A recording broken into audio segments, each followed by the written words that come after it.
kids cardiac. Catch me in the Muni where the party at. Dog pound, turn up with the elf up on my starter cap. Brought him back, boy, we from the land and we proud of that. Louder man, front to the back, here we go, I got him shouting that. Here we go, brownies. Here we go. Here we go, brownies. Here we go, brownies. Stand up.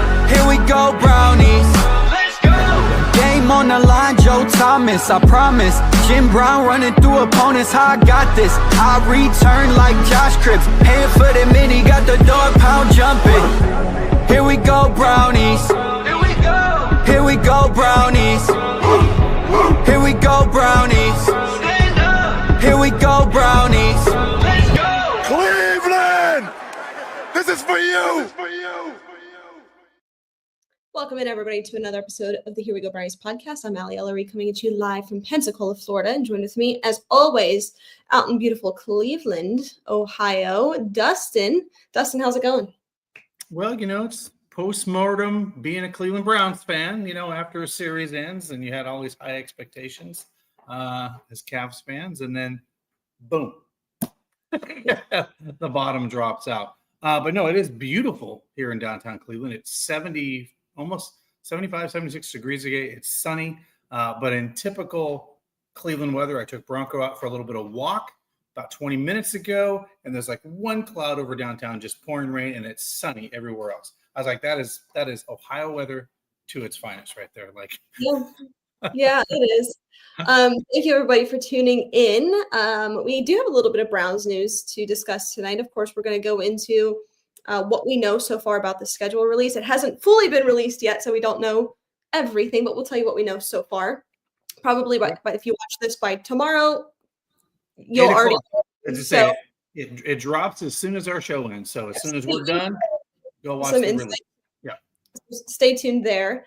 Of course, we're going to get into JOK. We'll do that on the medical moment with Dr. David Ellery, and kind of just go through some rookie expectations. So stick around. We're going to have some fun tonight. But before we do, we want to tell you about our newest sponsor, Mr. Hero.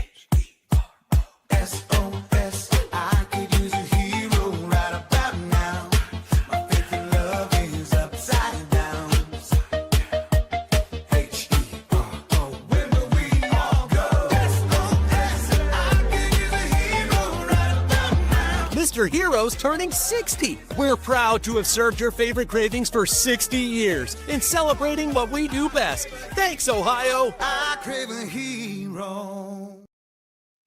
So here's the thing with Mr. Hero. They are celebrating their 60th anniversary. So be sure, download the app, get a buy one, get one offer just for signing up. They've got monthly coupons, surprise rewards, points, all of that. You can order food from the app.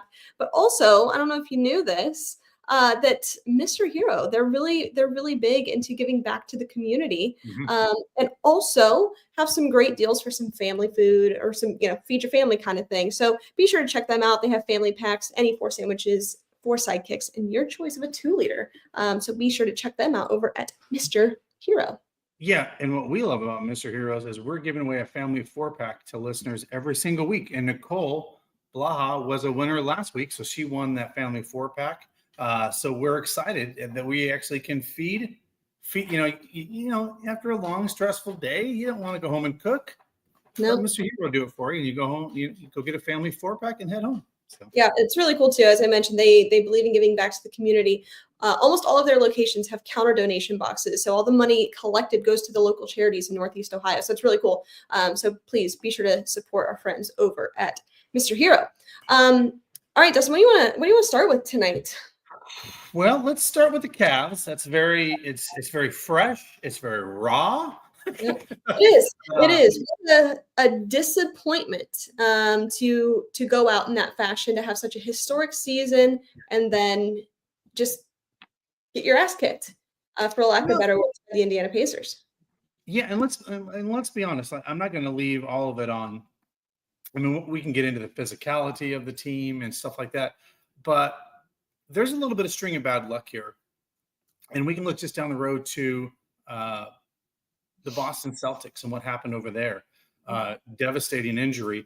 And the Cleveland Cavaliers got banged up at exactly the wrong time and caught a very hot Indiana Pacers team. And we know that is even in the NFL, that is dangerous when you are playing the hot team with the hot hand and you're struggling a little bit. That's trouble. Yeah. And I think the Indiana, I don't know if you saw this, but the Indiana Pacers coach had a lot of credit to say. It was very, very nice what he said about the Cavaliers. He goes, they had a remarkable season, remarkable team, and they ran into a very hot team, unfortunately, in us. And that's the really honest truth. So it's unfortunate. I don't like it. I think there's a lot of aspirations in this town to at least get to the finals based on the schedule they put together with the 1 seed. I mean, that just kind of screams, get to the finals. But it's disappointing. It'll be interesting to see what they look at over the next several weeks with this roster. Do they tinker with it? Do they change it? I don't think the coach is going to be in any – I think he'll keep his job. I'm not worried about that. Yeah, of course he's going to keep his job. But I mean – well, no, but I'm saying, like, you see crazy stuff like the Denver Nuggets go to the playoffs and they fire their coach 2 weeks before. I mean, I've seen crazy stuff happen in the NBA. You know what I mean? Like it's just weird. Like, you just see weird stuff. And the NBA's kind of out there sometimes when they do stuff when it comes to coaching. So, no, but I'm just saying it'll be interesting. More importantly, what's going to happen with this roster? Do they flip it? Do they make it more physical? I don't know. It's going to be interesting. The issue with that is the Cavs are not in a position really financially or have a ton of assets to do much over the next couple of years. So last night, David and I are sitting there thinking, okay, what can the Cavs do to maybe go out and get a couple of playmakers or swap some contracts? And the reality of it is that's going to be a pretty difficult thing to do with the way that this roster is currently constructed.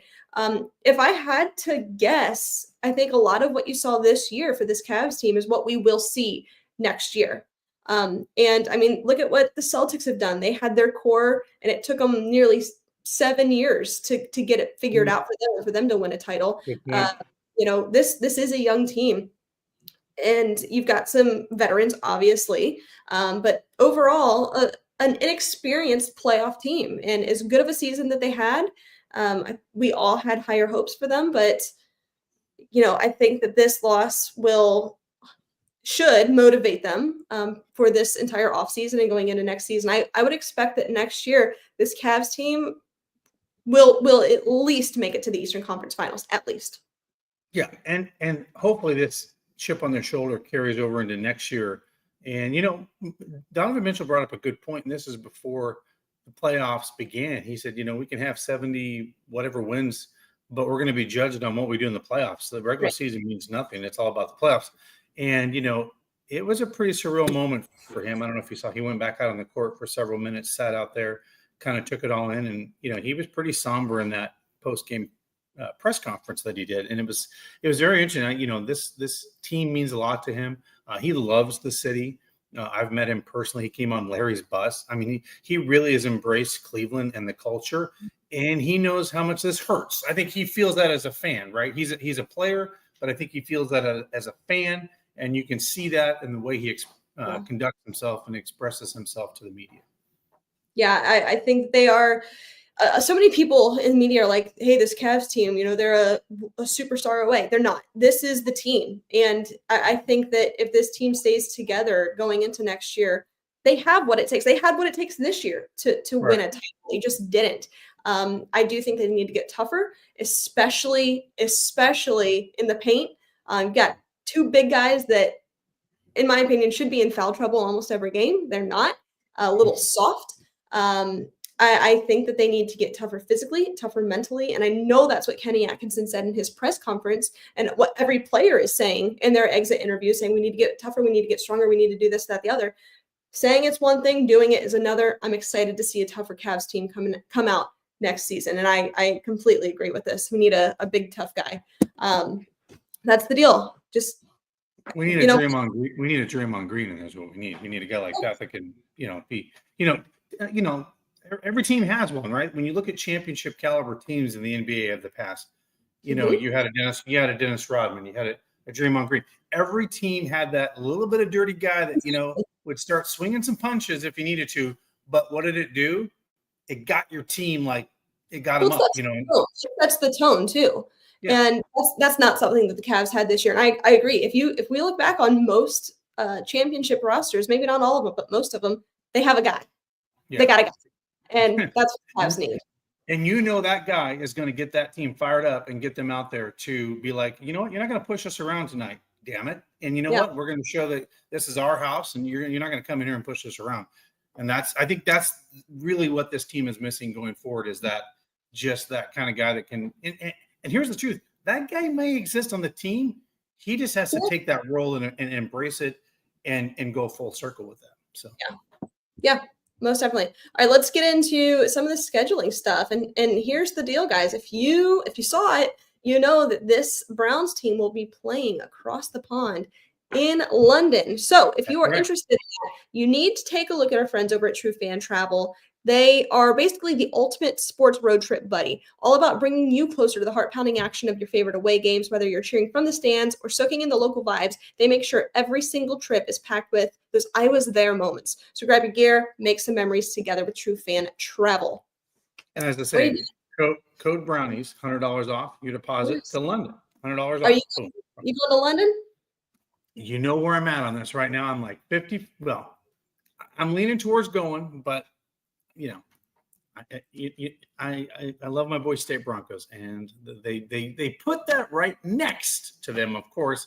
So it'd make me make a choice. So, speaking of college football, not to get off too tangent, the Ohio State Buckeyes open up against Texas week 1, and I was given. We went to Eric Metcalf had his event this weekend. The celebrity bowling thing. That was great to be with all those guys. I was like, "Hey, you're gonna come to the big house and wear your Texas Longhorn stuff?" And not the big house, but the shit. Yep, that'd be crazy. Don't go to the big house and wear that. I mean, it's not gonna do you any good. I've been to the big house, but by the way, side note, we both are in marketing sales. Did you know that the University of Michigan has 0 advertisements in their stadium? 0, not one. I did not know that. No, I did not. Crazy, right? And I was talking to somebody. I think that's going to completely change college football in the future because of all the NIL deals. I think college teams are leaving millions upon millions of dollars on the table for marketing opportunities, because a lot of college football teams, I was thinking about that, even like at the shoe, there isn't a lot of advertising in the stadium. There's a lot of money to be made, especially with NIL. Teams should be like. Just getting back to the Browns here, our guy Pete over across the pond, who's going to go hang out with them. I mean, here's the thing. Right. I would enjoy maybe a beer with Pete Barker across the pond on the Cleveland Browns. So I want to get into this. I want to talk about the schedule. Here's what we know so far. Obviously, these are just the opponents. We don't have the full breakdown on it yet. So the Browns will release that. But at home, you've got the Buffalo Bills, the Green Bay Packers, the Miami Dolphins, the Vikings, the Niners, the Titans, the Ravens, the Bengals, and the Steelers. And away, we have the Bears, the Lions, the Raiders, Patriots, Jets, Ravens, of course, the Bengals, and the Steelers. So when we're looking at this, Dustin, which games, do you kind of have circled here as, hey, we got an opportunity? Well, the Jets. I feel like we always have an opportunity against the Jets unless we don't. Raiders? Raiders, that's going to be a tough game. I thought, but now they've Dolphin. It's going to be we have the second toughest schedule in the NFL. Yeah, it's just not easy. So I know a lot of people for me picking a game here, I'm like, maybe the Bears. I know. That's why I'm asking, because this is a really difficult schedule. I know that this Browns teams every single year, outside of 1-15, 0-16, they always find a way to steal a game or two. Right. So I would imagine that they will do that within this schedule. But when you're looking at it, I mean, the ones that you're like, okay, maybe I could see a world where we can win that game. Man, Miami, maybe. Oh, Pittsburgh's terrible. I forgot about that. Don't even say it. Don't even say it. I'm just saying their offense doesn't scare anybody at this point. Well, not yet. But here's the thing with Pittsburgh, and I hate giving them credit, is they just always find a way. And until they don't, But they have. But they have been going. They are declining. So yeah. Winning season every year, every single year. I hate giving them credit, but they find a way. That's the thing. Titans potentially. Vikings, we haven't seen any real tape on JJ McCarthy. Maybe New England. Maybe New England. Maybe the Raiders. I mean, there's some opportunities here, but nonetheless, this is going to be a tough year. This is a tough schedule. But I think especially coming out of this draft, you've got some optimism. This is still a very talented schedule. I do have the depth chart pulled up, and we'll go over that here in a little bit and kind of dissect, some areas of need still. But at the end of the day, even though we don't know who's going to be starting at quarterback, there's still a lot of talent on this team that can go out and win more games. I think that the national media is expecting them to. So, yeah, as I say, and one of the leaks that came out is the Browns-Bengals Week 1 with multiple sources. So that could be a real thing that the Browns are hosting the Bengals. And if that's the case, I think we can win our home opener because we definitely do. For whatever reason, we play pretty well against the Bengals, but I don't know. So I am so glad that we have this highlighted here. Just to break it down, I did take a screenshot. This is just kind of hard to read on that comment. But by the way, that's our good friends over at the Bearded Browns podcast. Yes. A little bit difficult to read that here, but I'll have it pulled up. Week 1 anticipated Bengals at Browns. Week 2, Browns at Ravens. Packers at Browns. Week 3, Browns at Lions. Week 4, and then of course we know Week 5 in London against the Vikings. Dolphins at Browns. Week 7. Of course there are some holes in this. Browns at Jets. Week 10. Ravens and Browns. Week 11. Browns at Raiders. Week 12. Niners at Browns Week 13, Titans at Browns Week 14, Browns at Bears Week 15, Bills at Browns Week 16, Steelers at Browns Week 17, Browns at Bengals Week 18. So there is some movement potentially there. I mean, that's unofficial, but that is kind of what's circulating right now. So there you have it. That's the schedule. Well, here's the thing. I think all the teams they know their schedule right now. They just can't of course, give it to the public. So. Yes. Hey, Dustin, before we go on with the doctor, tell our listeners about Lady Caroline. Yeah, guys, Lady Caroline, look for this drop tomorrow. I was going to bring this up, so thanks for doing this. We are giving away a $100 gift card to Lady Caroline. Who wouldn't want a $100 gift card to go out and use on a lunch cruise or a dinner cruise? That's a $100 gift card. Look for that. We'll be giving that away so somebody can use that during the 2025 season. And then later this season, I've talked with the folks over there. We just haven't picked the date yet, but we're going to do a Browns lunch cruise on a Saturday. Who wouldn't want to do that? And our good friends from Lake Erie Distillery and Lorello Vineyards are going to be doing a tasting there. And if we can align it perfectly, hopefully we can, see if Miss Allie is in town and hopefully be able to join that if she is here this summer. And we can make that to where your whole family can come out. That'd be kind of fun for the whole family to go out on Lady Caroline. Yeah. And while you're at it, while you're downtown, of course, check out our friends over at Greater Cleveland Aquarium. Dustin will be in the Shark Tank doing a live. A great time for the family. So be sure to check them out at Greater Cleveland Aquarium. I think everybody is waiting in anticipation for the time that I'm literally in the Shark Tank. I want you in the Shark Tank with like a whole the wetsuit on. Well, that's what David wants. David wants me in a wetsuit in the Shark Tank. I know he's like, no, I want to see Dustin in there with the bubbles doing the whole thing. I think that pay good money for. All right, we're gonna bring on Dr. David Ullery. I know what everybody's waiting for, and that is to talk about JOK. So let's go ahead and do that. Let's bring him on. This interview is brought to you by our friends over at Lorello Vineyards. Here we go, Brownies Nation. Larry Lorello from Lorello Vineyards. Dustin Cook from Here We Go Brownies. We're here to talk a little bit about Here We Go Brownies wine. Dustin, let us know. That's right, guys. The season wasn't what we wanted it to be, but the wine is amazing. Platinum winning, award winning wine. Here We Go Brownies wine. Come get it here at the winery or go to lorellovineyards.com. And remember, a portion of every single one of these bottles goes to the Greater Cleveland Food Bank to help those that are in need and hungry. That's right. Here we go, Brownies. Here we go. Woof, woof. All right, let's bring him on. The husband of the program, Dr. David Ullery. Hi, David. Hello, Allie. Hi, Dustin.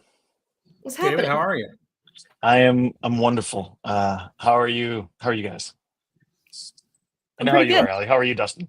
I was like, I sure hope the good doctor knows how his wife's doing. I'm doing great. The weather's great here. We were just talking about how you would love to see me in the scuba dive, physical, in the tank with the sharks. But I don't. First of all, that doesn't sound safe to be in a tank with sharks. Well, I want maybe to see. we could get an employee to help you out. Yeah, I want to see you sweat a little bit. I think I get enough. I think I sweat enough when Allie comes with bullets on questions. I think I'm good. Oh, and just buckle up. We got some coming for you. All right, let's get into it. I know that this isn't exactly a fun topic to talk about. This is not what anybody wanted, but David, the announcement that JOK will not be playing this season. He's on the physically unable to perform list, will not be available this season. And of course, we don't know and will not speculate for the remainder of his career, just simply wishing him the best. But what a bummer. I want to turn it over to you just on what this is. Yeah, disappointing is really what it is. It's sad. It's heartbreaking. I mean, any sort of adjective you want to use for it, it's really disappointing and it's a bummer. I think there isn't. The Browns have still never disclosed what the actual diagnosis is, and there's a chance we'll never know. Just kind of thinking about it and racking my brain and looking back on things I've learned, like I'm not sure what it could be. Truthfully, I mean, we know it was his neck. Typically. If there's some sort of instability, whether it's ligamentous injury or damage to the spinal cord or a disc herniation or something, maybe not disc herniation, but if there's a fracture or some sort of instability from a ligament tear, typically there's some sort of immobilization if they don't do surgery, whether they're going to wear a collar or they put them in a halo where they got like the bars and the wires and the rings. And as far as I know, we've never seen JOK wearing anything like that. Now, certainly after the injury, he wasn't in the public, so maybe he had a collar on and just managed to stay out of the public view and never get a picture taken. But it's puzzling to me. Obviously, I don't doubt them. I don't doubt the injury. I don't doubt the decision, but I'm just very curious as to what it could have been, just because it doesn't sound like he ever had surgery and may not need surgery.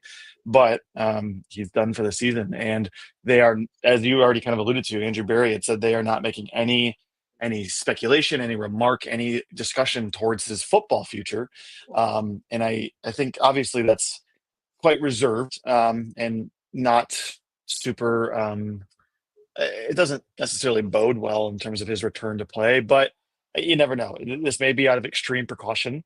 Obviously, the spinal cord, your neck, your nerves, there's nothing about that you want to mess with or take any risks on.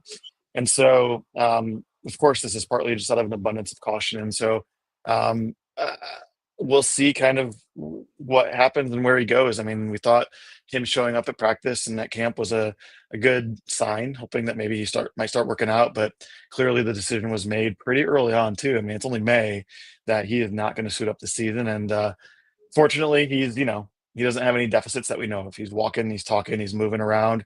Everything works. And it's just a matter of if he'll ever be able to return to football or not, and that kind of remains to be seen.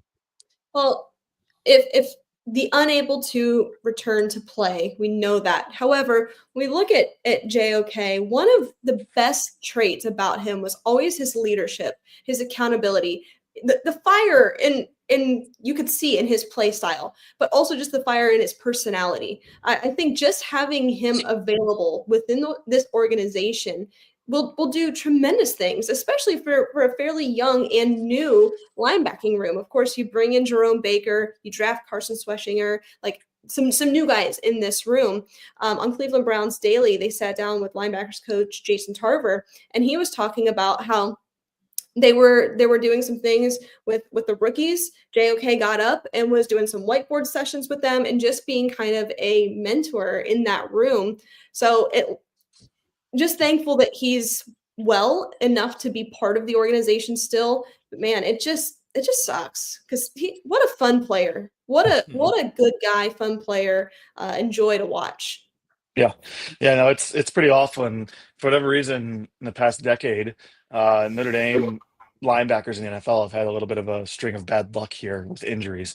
But I think you're exactly right. His presence and availability still in the locker room as a coach, essentially now as an assistant coach, if you will, is immeasurable. I mean, his experience, his knowledge, his passion and love for the game will, I think, go to great lengths for these players. And while he may not be able to be out there physically performing, playing next to them, I mean, that means he can devote his everything to cheering them on, but also coaching them up, training them, teaching them, imparting all the wisdom and knowledge that he's earned over his short career, and making this linebacker room a better room. And so I mean, you're right. It's truly a blessing that he can still be around the team.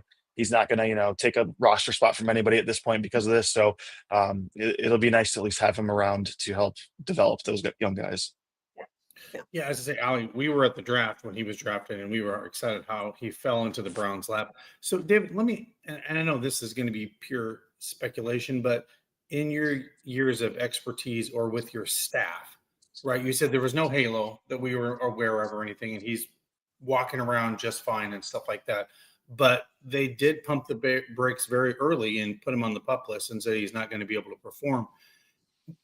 With that said, the way he is moving around and the extra caution they're taking, what type of injuries where someone's walking up around but can't do any kind of physical things, or have you seen in your years that would even similar, would be diagnosed with what he could be having that would be very cautious for him to set out 6-12 months and not take any physical hits or contact, I guess is,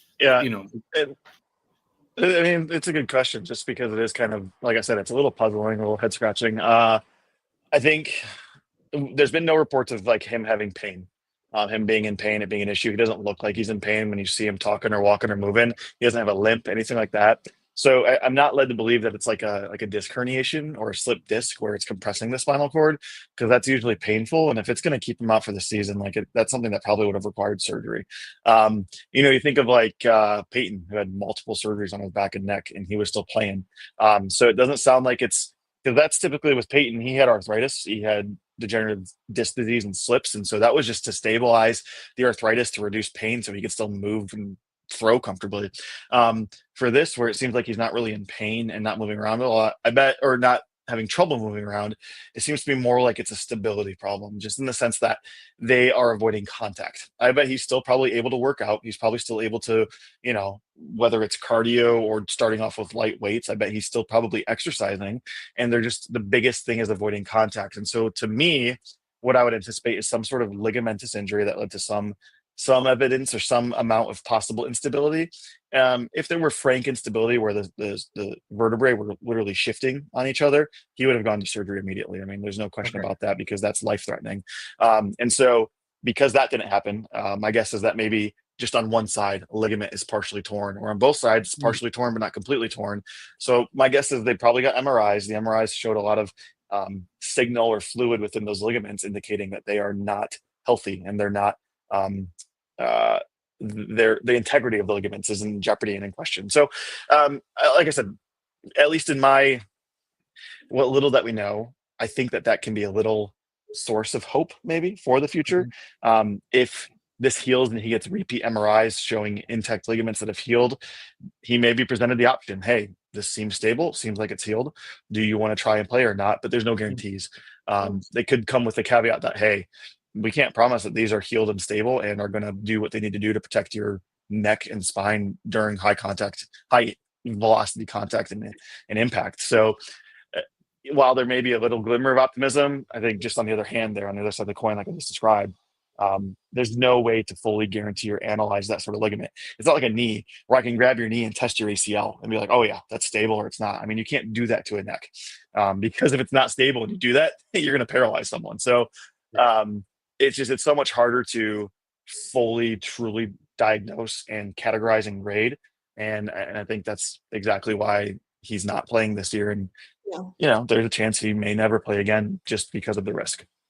It's scary. That is terrifying. And it's good to learn about this, just because to people that aren't, married to an orthopedic surgeon, it's very just bizarre, because we haven't really seen this. This is not a common thing that happens. It's either you just get surgery and come back, or like you don't. But to have this is a little bizarre. So we appreciate kind of the insight here on what this looks like. Kind of pivoting here. This is ridiculous, and I can't even believe that I'm going to bring this up. But if you've been following along Rookie Minicamp on Twitter, there's a lot of people just completely crushing Mason Graham for throwing up at practice. David, my question to you, and I'm trying to eliminate as much sarcasm as I can, is that normal? That's a perfect way to pose the question. I think that's Being a guy awesome. that has played the line, this is a great question for you. Yeah, I mean, at the end of the day, like you can prepare all you want throughout college and all you want throughout your college career. When you get to the NFL, nothing can prepare you for it. I don't care who you are, what level you've played at, how long you've played it for. You cross that line from college to NFL, and the intensity goes up a millionfold. And I mean, maybe he had a bad egg salad sandwich for breakfast that day. Maybe he drank too much Gatorade and his stomach was sour. I mean, like, my goodness, the buzz that this created on Twitter. And just, I think it kind of came at a bad time, as the Cavs were struggling in their series, Yeah. and everybody just wanted to be negative about Cleveland sports. But I mean, my God, like, this guy is 22 years old. He's probably eating a ton because he's in rookie minicamp in the NFL, and they're working his ass off. And so I just, like, he threw up. Like, he's not a fat slob. He's not out of shape. He is just working his tail off. And I bet he's out there trying to prove he's worthy of this pick. He's worthy of this team. And so he's probably working, running, pushing himself as hard as he ever has. And you know what that does sometimes? It leads you to throw up. Oh my God. Well, what's funny about that is somebody brought up, well, I think it was Kevin Stefanski. He goes, well, what do you make of it? He goes, I think he ate too much. So I think it's interesting that you said that he ate too much. But here's the interesting thing. There were some other takes out there which make a lot of sense. He goes from college playing, in college football. Then he goes on this 32 team visit tour, showcasing himself around the NFL. Then he's going to the NFL draft. He's very much distracted. So he isn't having his regular workout regime either over the last 4 months. And then boom, you're thrown into minicamp and they're working your ass off. And so, yeah, you're not conditioned for that, and you're going to possibly violently react and throw up. So yeah, it's not easy. I was just stunned. I was stunned at how many actually credible people that I follow were that had a negative reaction to this. I mean, just a couple of weeks ago, David and I were working out, and we work out every single day, and just the heat on that day and probably what we ate, David was ready to barf. And I said, well, let me see it. Get out of here. Run into the woods and barf if you need to. But it's just crazy that so many people had such a negative reaction. In fact, I like it. Good intensity. This is hard. This is different. This is a sign of progression and growth. Sure. Yeah, and I mean, like, I forget what we were doing. It was supersetting something. I don't know if it was the step ups or whatever, but I remember that I was feeling it, and it's humid down here. Anyway, I don't. I'm sure you all have experienced kind of the new job like anxiety, the new job nerves. I mean, Dustin, you just moved across the country and got a new job. I'm sure on your first day. No stress. Yeah, I'm sure on your first day, like you felt perfectly normal and fine, and didn't feel a single butterfly in your stomach or anything. I mean, this is. While his job interview was the last, however many years at Michigan, like, this is still an extension of that job interview. And so not only is it working out so intensely, but also just there's some nerves involved in that. You're a young guy on a team full of veterans and full of these older guys who are, established in the league. I mean, you're going to be playing next to Myles Garrett. Like, you have a lot of expectations that you're trying to live up to. If that were me, I'd probably be throwing up every practice. I don't know. Yeah, like, that would it's give me just bubble gut too. crazy. My God. Come on. And not to mention, I mean, speaking of job interviews, he's also he's also taking a job for a company that has less than 2% win rate to get a job with. Right at the end of the day, to become not only a player but a starter in the National Football League versus when you started playing in Pee Wee is like this. So yeah, the nerves are going to be off the charts. Off the charts. And it was way overblown.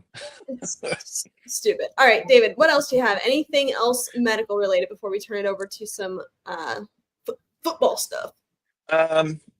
No, not really. I mean, I kind of looked at the new signings over the last week specifically in the two safeties, Rayshon Jenkins and DeMonte KZ.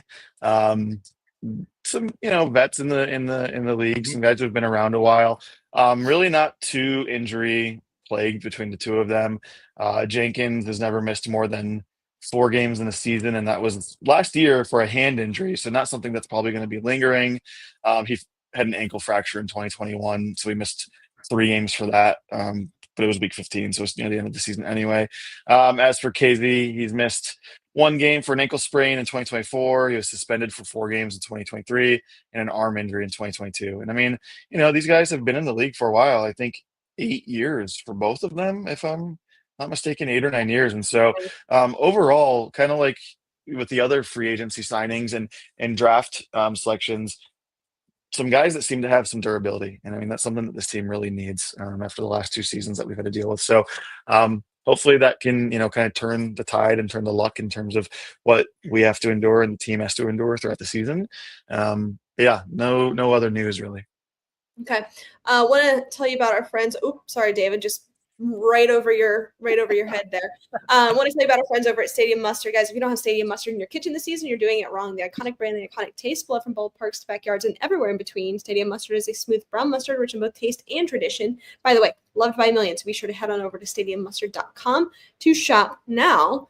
And also real quick, I do want to tell you about our friends over at City Barbecue. Sorry again, David. Award-winning barbecue. They've got award-winning barbecue, award-winning sides, award-winning sauces. So whether you are having an event that you need them to cater for, or maybe you're just looking for some dinner, some lunch, head on over to City Barbecue and get your hands on some award-winning barbecue. And he's back. There he is. Hi, David. I want to just go through this depth chart as it currently stands and some of the transactions over the past couple of days or weeks rather. And I want to just kind of highlight some of the areas of concern for this team. And David, I'll keep you on for this just because I think that having 3 to have this conversation is beneficial, just with another perspective here. Let me go through the transactions first. So since we last spoke, obviously we just talked about the Browns did place JOK on the PUP list. From that point, a couple of days ago, they have signed Rayshon Jenkins, DeMonte Kazee that David just spoke about, wide receiver Luke Floria, wide receiver Keyshawn Johnson, and wide receiver Cade McDonald.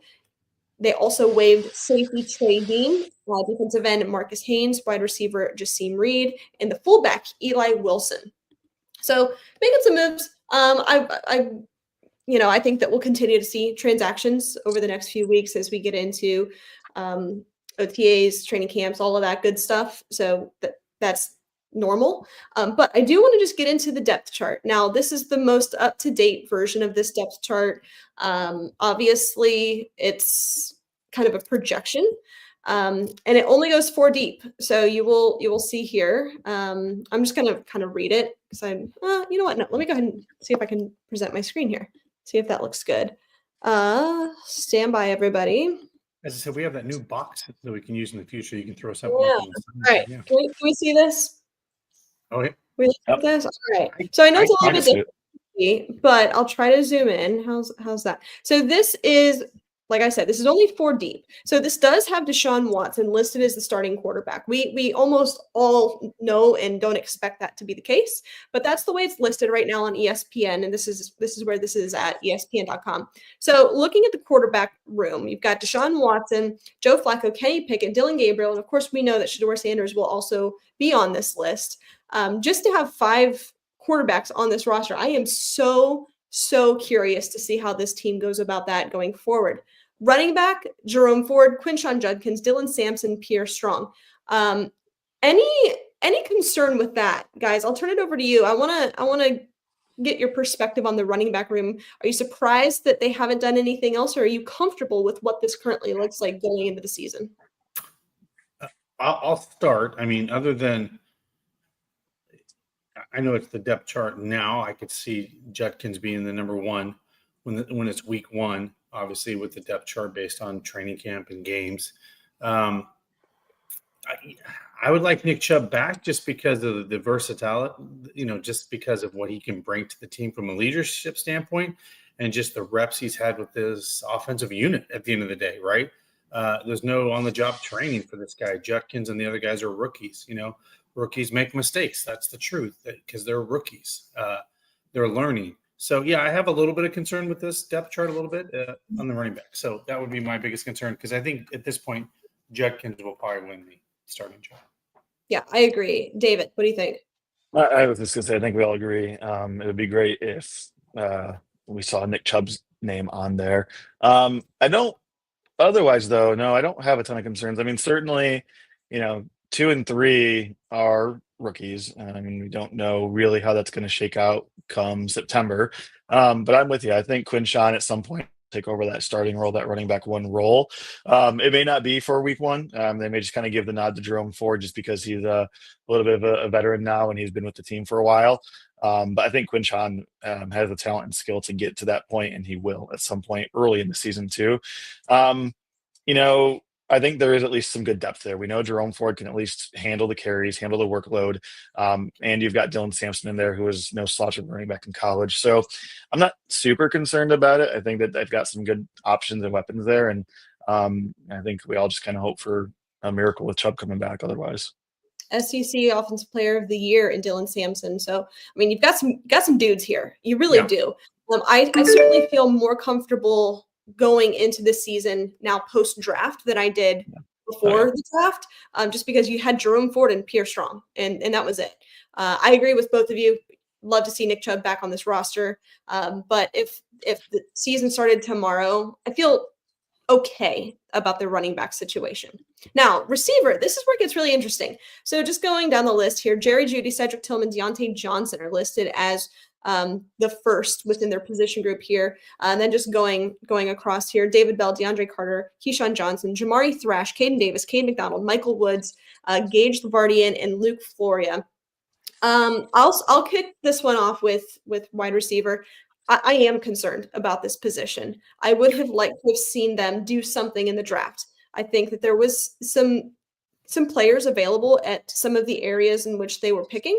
Now, don't get me wrong. I love the players that we got. I just would have liked to have seen this team more heavily address this position, because I do think that this is an area of concern.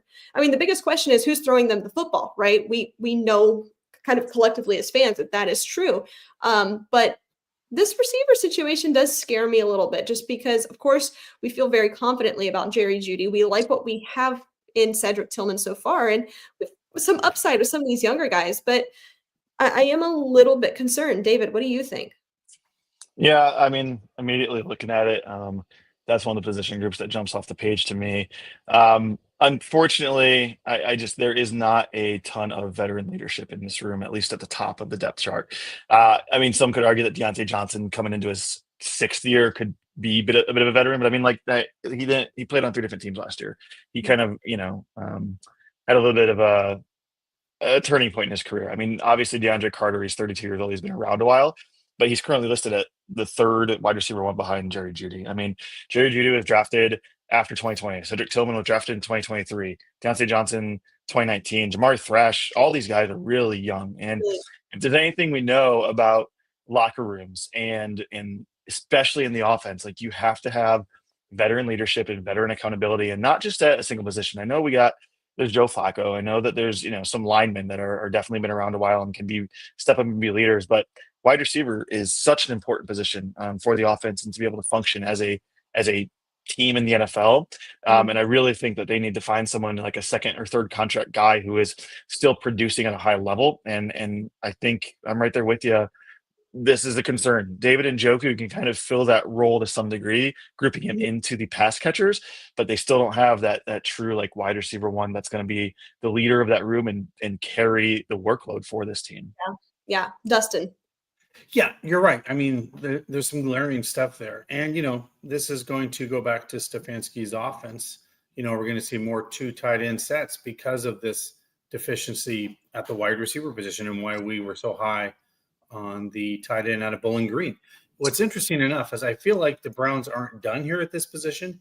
In an ideal world, if I was Andrew Berry, I'd pick up the phone to the New Orleans Saints tomorrow and trade Kenny Pickett to the New Orleans Saints. He has a great familiarity with Kellen Moore, being with Philadelphia Eagles last year, and you do a trade swap and you get a wide receiver from New Orleans to come over to Cleveland. Because to David's point, a guy like on a second or third year contract that has some leadership, some veteran leadership is going to be very much needed in this room. And I think you got to go find a trade partner of something that another team needs, i.e. the Saints, Derek Carr retiring, and us needing something and create a trade that makes sense for both teams. Yeah, you can absolutely interest me in Chris Olave. Absolutely. That would be interesting. But yes, I agree with everything that you guys have said. Tight end, we'll kind of pick up the pace here. David Njoku, Harold Fannin Jr., Blake Whiteheart, and Brendan Bates currently as the 4 tight ends on this roster. I think that Dustin, you make a lot of sense there with what you're talking about with what Kevin Stefanski wants to do offensively. We are going to see a lot of heavy formations. I would anticipate that. Now, David, like you mentioned, David Njoku will likely, and even Harold Fannin Jr. will likely step up into that wide receiver 3 role because that's kind of the players that they both are. Big-bodied receivers, very athletic, and are able to do that. But at the same time, you still need to have a traditional, tight end doing traditional tight end things sometimes. So, Dustin, any concern here with the tight end room? No, I feel good about the tight end room. Before the draft, I did not. Now I feel pretty comfortable and content where it's at. I mean, they may tinker with it, but at this point, I feel pretty comfortable with the tight end room. David. Yeah, I mean, same. I mean, you definitely have like a veteran leader who's durable and David Njoku. And if Harold Fannin Jr. turns out even to be half the player people expect him to be, that room's going to be in good hands. Yeah, I probably would expect them to bring in one other person. As we get closer to training camp, I think we're going to see this depth chart change a lot. So I would expect to see another veteran probably in that room. We're going to do the entire offensive line as a whole here. I'll start with the tackles. On the left-hand side, DeJuan Jones, Lorenzo Thompson, Julian Pearl, your left tackles. Your right tackle, Jack Conklin, Cornelius Lucas, Roy Metabaka, I'm butchered that, Jason Ivey. On the interior, Joel Bitonio, left guard, Tevin Jenkins, Javian Cohen, and D'Artagnan Tinsley. Right guard, White Teller, Zach Zinter, and then center, Ethan Posich, Luke Wickler, and Justin Osborne. So just like, I think when we look at this offensive line, this Browns offensive line has been good, one of the strong points for this team. I would have liked to have seen them address the tackle position. This is in my opinion, a very, very glaring hole for this roster. We like what we see out of DeJuan Jones. It's just the availability, and he's still a very young player. He didn't get a ton of reps. He's a big body, and there's big Thanos out there. But I would have liked to have seen them draft somebody. Now, I think that if like Josh Simmons would have been there early in the second, they probably would have done that. But I just have a little bit of concern going into this season with the offensive line as it's currently structured. The interior, however, I feel a lot better about. Tackles gives me a little bit of pause. Dustin, what do you think? Yeah, you bring up a good point on the tackle position. And Allie, we can just think to a few years ago on this podcast when Baker Mayfield said, I met the linemen in the locker room before the game. They were trying to find guys off the street to block for Baker Mayfield in that football game. So depth is always of the utmost importance, but the tackle position is the glaring. I agree that you got to have depth because here's the truth. These guys are big. They can take a lot, but guess what? Their knees go sometimes, their ankles go, and they miss a game here or there. And you got to have a guy that's going to be able to come in and fill those shoes. And right now there's some holes. And I think Andrew Berry's not done. I think he's going to tinker, figure some stuff out and see what he can do with as we get closer to the season. Mm-hmm. I mean, David, you see, we watched a lot of Lions football in this household and how important the offensive line was to everything that the Lions did this season. I think especially at the tackle position, if we can just get a dude in there, I mean, you're looking at really getting this fixed and having a very athletic offensive line. David, what do you think here? Yeah, I mean, I think that's exactly it. It's crazy to think that a top 10 pick out of Alabama is currently a free agent. We all know who that's referring to. So I definitely think at tackle, it's kind of going to be a 3-man rotation between DeJuan Jones, Jack Conklin, and Cornelius Lucas. He's a veteran. He's in his 10th year in the season, so he at least has some Miles under those wheels, if you will, and he can definitely fill in and play there, but that is not enough. I think you need at least four guys that can rotate through and four guys that can really play the position, especially on the left side, and that's the biggest concern. Unless, of course, Dylan becomes your starting quarterback. um, but Lorenzo Thompson, Julian Pearl, I don't know very much about these guys, and I think that's probably because they're they're depth players. So I agree. I would love to see another tackle come in, especially because DeJuan Jones, with his weight and his knee injuries that he's been going through, like there's some question about his durability at this point. Tackle the concern. I agree completely, though. The interior looks great. I think you can consider a five-man rotation. I mean, obviously at center, they try to not rotate those guys, but Zach Zinter is going to be a beast. He's going to be awesome in there. Luke Whippler's, I think, going to be able to step up this year if needed, even at guard. And so interior is going to be awesome. So I think there's going to be a lot of running it up the gut. You're going to see Quinshawn running, off center, right, guards pulling. Like, I'm excited to see what they can do with the run game with that interior line. And you just have to hope that these tackles can step up with the pass pro and really protect your quarterback. That's the question there. We'll go fairly quickly here through the defense. Let's do the entire defensive line as a whole, as we just did the offensive line. Obviously, starting with Myles Garrett, behind him, Ogo Okoronkwo, Alex Wright, Cam Thomas. On the other side, Isaiah McGuire, recently signed Joe Tryon-Shoyinka, and Ellerson Smith. On the interior, Malik Collins was a big free agent signing. Jawan Briggs, Ralph Holley, friend of the program, Mike Hall Jr., and of course Mason Graham, Shelby Harris, Sam Kamara, and Jawan Briggs. Look, I'm very excited about the addition of Mason Graham to this defensive line. I think he brings a tenacity to this team. I like the way he plays. However, going into this season, I thought that the defensive line overall was actually in an okay spot. I think it just got better. I think especially being able to retain Okoronkwo, some promise out of Alex Wright. I feel pretty confident about this defensive line. Dustin, what do you think here? Well, like you said, the defensive line was already good going in before the draft, and then some of the free agent additions they made along with Graham.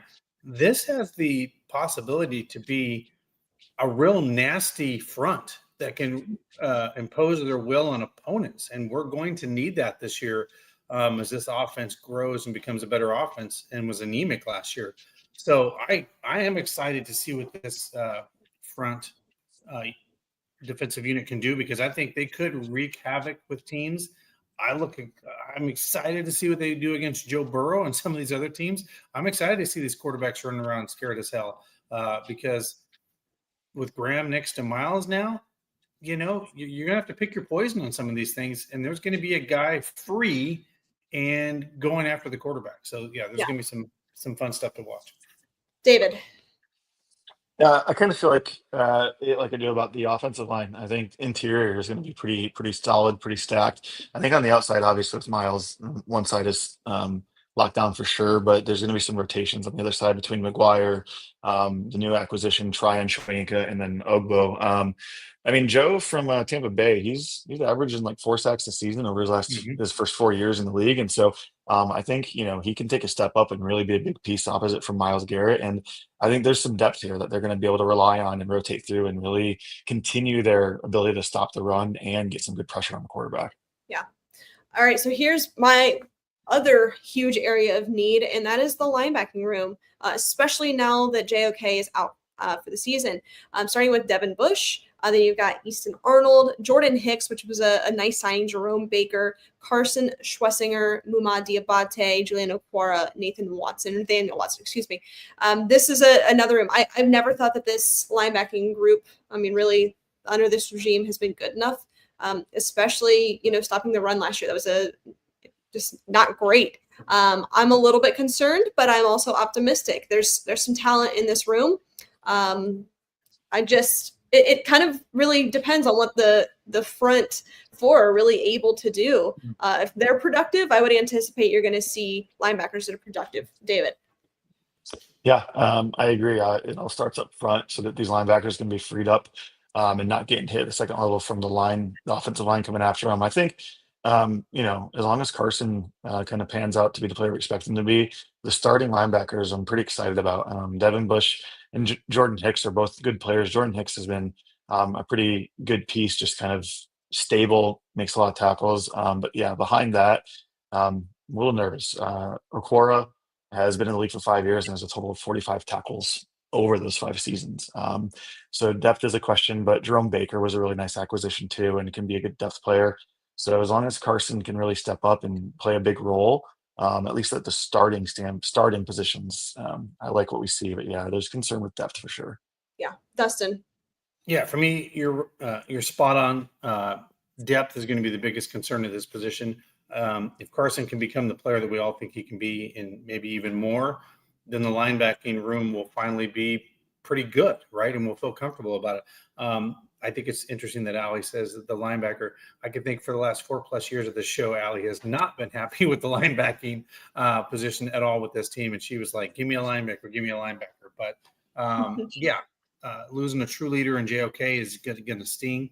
And we hope folks like Carson, some of these other guys can step up and be those true playmakers out there. Yeah, I think honestly, if JOK was able to play this season with the addition of Carson Schweschinger and the rest of it, I mean, this would be ferocious. I do, but big loss with JOK. Now we're going to do the entire secondary as a whole here, just for the sake of time. We've got a couple of moments remaining. We'll start with corners: Denzel Ward, Anthony Kendall, Chigozie Anuzium. On the other side, Martin Emerson Jr., Cam Mitchell, Tony Brown, Dom Jones, Greg Newsom, Miles Harden, and Nick Needham. And then the safeties, a strong safety, Grant Delpit, Donovan McMillan, Rayshawn Jenkins, free safety, Ronnie Hickman, and DeMonte Kazee. I think your corners, you feel pretty good about that, assuming everybody can stay healthy. And that is obviously the entire theme here with this entire team, really, not to rhyme there, but some concern with safety.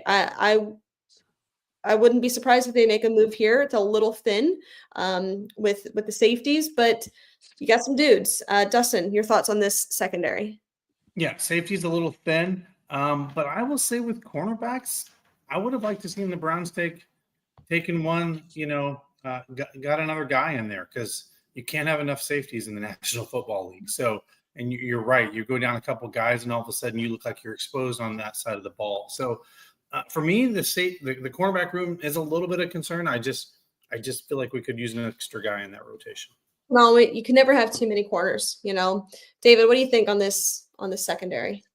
Yeah. Ronnie Hickman was obviously a great college player, but I just, he was kind of a late acquisition, and I don't know how much he's going to be able to produce continuously and consistently at free safety in the NFL. I mean, I hope he can be like a good stalwart and really repeatedly be the guy out there. But safety has some depth issues. I think the two veterans that they picked up are definitely going to help, at least, guide that room. And if injuries pop up, corner is, kind of like you guys said, corner's pretty solid.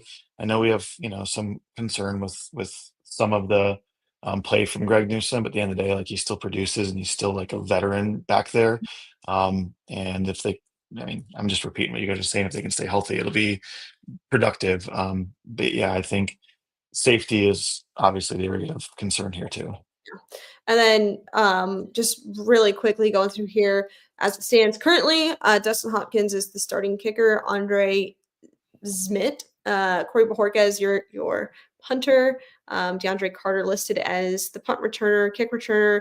DeAndre Carter, Jerome Ford, Pierce Strong, Caden Davis, and then your long snapper, no longer Charlie Hewlett, as we know that the Browns parted ways with him, and now we have Rex Sunahara on the team. So I think we all can kind of collectively agree that there are some concerns with the kicking room based off of last season.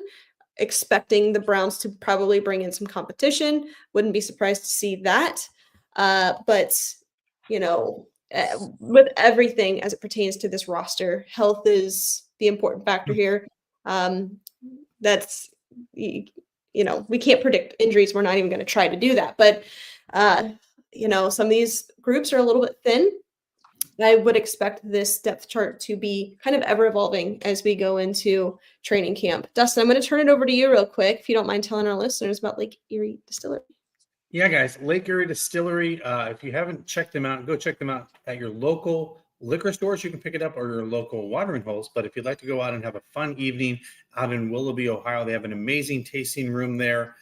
Cinnamon, Burning River whiskey, dill pickle vodka, rums, anything you would like. It's all organic. It's all freshly from farmers here in Ohio. So you're also supporting local farmers and local people here right in Northeast Ohio. But great folks out there, and some cool announcements this fall that we'll be able to announce. That it's something really cool in a collaborative that we're doing with Lake Erie Distillery. So stay tuned for that. And take a look at that shirt, Dustin. Did you get that over at We Bleed Ohio? I did. This is a official Here We Go Brownies t-shirt from the We Bleed Ohio. So We Bleed Ohio. Check them out. You can get some Here We Go Brownies gear there. Some cool baseball, basketball, football themed, even the team from the shoe themed wonderful stuff you can get there. But yeah, check them out. We Bleed Ohio. They are always dropping new designs, cool designs, and it's fun to watch. And by the way, magically, David was in a different room, and now he's in another room. I mean, that was like boom, boom. Yeah, he's very quick. All right, we're gonna wrap up. Thank you, everybody, for tuning in. We appreciate you. Stay safe, stay healthy, and as always, Browns fans, go Browns. Go Browns. Go Browns. A quick word from our friends over at Mr. Hero. SOS, I could use a